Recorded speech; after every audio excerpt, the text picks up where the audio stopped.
Bienvenidos a La Economía, soy Juliana González. La escalada de la guerra declarada por Israel tras el ataque terrorista de Hamás tiene consecuencias económicas que se dejan sentir para los habitantes de ambos lados sobre el terreno en diferente intensidad. Por ejemplo, en el desabastecimiento de supermercados y en la escasez de personal en Israel o en la agudización de la ya precaria economía de Gaza. No es raro que los supermercados en Israel estén vacíos en estos días. La razón es que muchos israelíes se aprovisionaron con alimentos, pero también escasean los empleados. En los últimos días, el ejército israelí movilizó a 300,000 reservistas.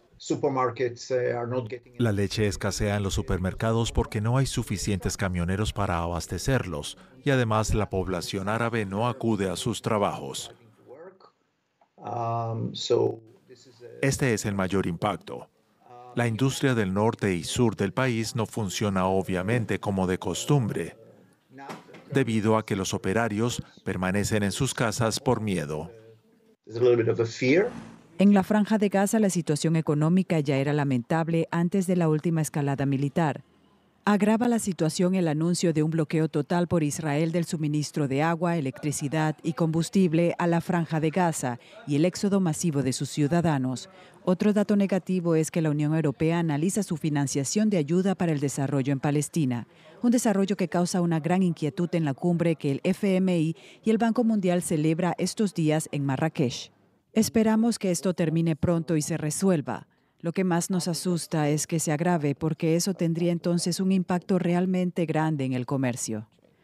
La inminente ofensiva terrestre de Israel en la Franja de Gaza aviva el temor a un conflicto que se extienda por toda la región. Y este conflicto tiene también repercusiones internacionales, particularmente en los mercados del mundo. Las bolsas temen a la crisis en Israel. Los precios del crudo, por ejemplo, siguen fluctuando con cada nueva noticia sobre ese conflicto entre Israel y Hamás, que va por su sexto día. Este viernes, por ejemplo, subieron un 4% los precios del crudo. Concretamente, el barril de Brent superaba los $89 para su entrega en noviembre.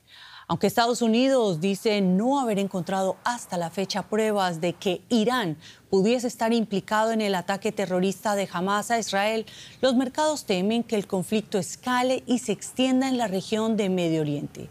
La demanda de activos refugios se mantiene, sube el dólar estadounidense y sube el precio del oro, mientras los inversores evitan las bolsas este viernes antes de un fin de semana cargado de incertidumbre. El índice Stocks Europe 600 cerró a la baja, mientras que la bolsa alemana de Frankfurt cerró este viernes con una pérdida de 1,5%. Y nosotros ampliamos los detalles con mi colega José David Navarro, nuestro corresponsal en la Bolsa de Frankfurt. Hola José, te saludo con mucho gusto. Ayer la Agencia Internacional de la Energía decía estar dispuesta a intervenir para asegurar el correcto suministro de petróleo si fuera necesario. ¿Cuál ha sido hasta ahora la reacción de la OPEP? Hola Juliana, ¿qué tal? Bueno, el mensaje desde la OPEP es más parco. El ministro, por ejemplo, de petróleo de Irak ha dicho que la OPEP no reacciona ante movimientos exabruptos de los mercados, y el ministro de Energía de Arabia Saudita dice que la OPEP está unida en estos momentos y que, la situación por la que están o van a pasar los mercados del petróleo no considera que vayan a ser graves. Según así, Juliana, a los mercados o al sentimiento de una parte de los analistas que creen que no estamos en un escenario o no vamos a estar en un escenario como el embargo petrolero de la década de los 70. Pero sí es cierto que a pesar de estos mensajes, los mercados funcionan por otra parte, están nerviosos, muy volátiles en esta semana, y esta misma jornada de viernes, como adelantabais, había habido una nueva subida de más del 4%, alcanzando en algunos momentos el barril de Brent, Juliana, los $90. José, este conflicto está teniendo sin duda graves consecuencias humanitarias y sociales para la Franja de Gaza y afectará también a Israel, pero también en términos económicos se deja sentir a nivel global por ese miedo en los mercados energéticos, ya no solo en el crudo como lo comentábamos antes, sino también en el gas. ¿Cuál es el panorama de este energético? Sí, eso es cierto, Juliana. Desde el ataque de Hamás en Israel ha habido una apreciación, por ejemplo, del mercado europeo del gas, del contrato de referencia, en torno a un 40%. La semana pasada estábamos hablando de precios de 38 euros el megavatio hora, hoy de 56 euros. Y aunque por la región, por el país, se pensaría que el impacto en el mercado gasístico no es tan directo como el del petróleo, también lo existe. Sobre todo, Juliana, en un momento en el que el hemisferio norte entra en el invierno. Los analistas dicen que es una nueva capa de incertidumbre en un mercado en el que, por ejemplo, esta misma semana el gasoducto que conecta Finlandia con Estonia sufría un accidente, no se sabe todavía si un sabotaje, lo que pone nerviosos a los inversores de cuán segura es la infraestructura gasística europea. Muchas gracias, José, por estas valoraciones y hasta pronto.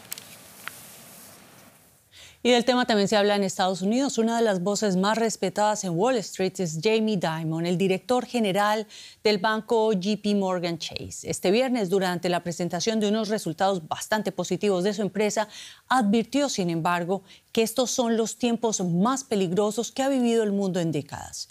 A la guerra de Ucrania se añade el impacto del conflicto en Oriente Medio, que puede tener repercusiones de largo alcance en los mercados de energía, de alimentos y otras materias primas. Responsables políticos y analistas están ponderando el posible impacto económico en un momento de fragilidad global. Y la Comisión Europea ha abierto una investigación a la red social X, antes conocida como Twitter, por la supuesta difusión de desinformación y contenidos violentos en relación con el conflicto entre Israel y Hamás. La investigación quiere comprobar si la red social, propiedad del millonario estadounidense Elon Musk, cumple con los requerimientos de la Ley Europea de Servicios Digitales, que regula la actuación de las plataformas sociales en la Unión Europea. X tiene hasta este viernes de plazo para detallar las medidas adoptadas para evitar la difusión de este tipo de contenido. De lo contrario, podría recibir una multa equivalente a un 6% de la facturación mundial de la plataforma. Similares advertencias han recibido Meta, que maneja Facebook e Instagram, y la red china TikTok. Y cambiamos ahora completamente de noticias. El presidente mexicano Andrés Manuel López Obrador rechazó este viernes la propuesta de desdolarizar el comercio que impulsa el bloque de Brasil, Rusia, India, China y Sudáfrica, por la importancia del comercio de México con los Estados Unidos. Esta negativa la dio a conocer en su rueda de prensa diaria y se produce después de que el nuevo Banco de Desarrollo BRICS anunció un plan oficial de desdolarización con un horizonte de 3 años, un objetivo que está en primera línea de la agenda del presidente de Brasil, Luis Ignacio Lula da Silva. Y segunda vuelta presidencial este domingo en Ecuador. Los dos candidatos, Daniel Noboa o Luisa González, tienen por delante varios retos para la séptima economía de la región, un país con gran dependencia de los ingresos petroleros. Tras la decisión aprobada por plebiscito ciudadano de prohibir la explotación de un importante pozo petrolero en la Amazonía, se prevé una reducción de ingresos fiscales motivada también por la caída del precio internacional del crudo.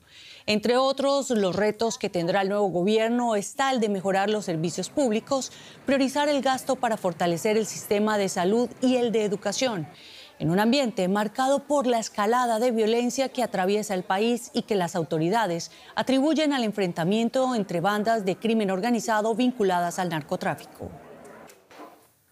Y Ecuador llega a su segunda vuelta presidencial extraordinaria, inmersa en una profunda y compleja crisis de seguridad. Y analizamos los retos económicos que le espera a quien se imponga en los comicios con el decano de la Universidad de las Américas, el señor Vicente Albornoz Guarderas. Muchas gracias, señor Albornoz. Pese a la espiral de inseguridad, la economía ecuatoriana se ubica como la séptima en términos del PIB de toda la región. ¿Qué balance económico deja el gobierno saliente? Bueno, el gobierno saliente deja un balance más bien negativo. Sobre todo comparado con las expectativas que se tuvo al inicio. Se esperaba un gobierno que apoye, que facilite la producción, que permita que un país con mucho potencial como Ecuador lo logre desarrollar. Desgraciadamente no cumplió eso, no supo jugar a la política y no entendió este gobierno que para hacer una buena política económica hay que ser buenos políticos. Ahí, de alguna manera, el gobierno se perdió. no logró aprobar ninguna reforma económica importante. Por ejemplo, en un país donde 2/3 de la fuerza laboral están en la informalidad o están subempleados, no se logró hacer una reforma laboral para traer más gente al mundo formal. O, por ejemplo, tampoco se logró hacer reformas a los fondos de pensiones que están especialmente desfinanciados. Finalmente, este gobierno deja el país con un alto déficit fiscal y un alto riesgo país.